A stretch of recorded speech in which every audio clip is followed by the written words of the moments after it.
Sekaligus membuka workshop.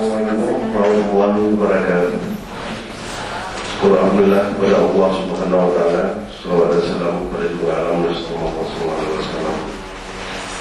Yang saya hormati Bapak dari kepala sekolah SD dan MI dan para komite sekolah maupun SD dan MI, kemudian dari dinas dan instansi yang ada di Aceh Barat. Dan terima kasih kepada Bapak sekalian yang sudah menghadiri dan memenuhi undangan dari panitia. Dan saya mohon karena acara kita berlanjut 2 hari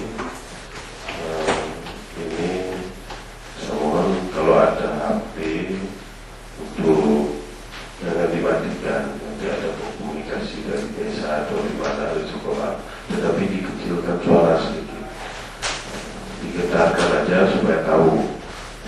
Jadi sehingga tidak mengganggu konsentrasi forum.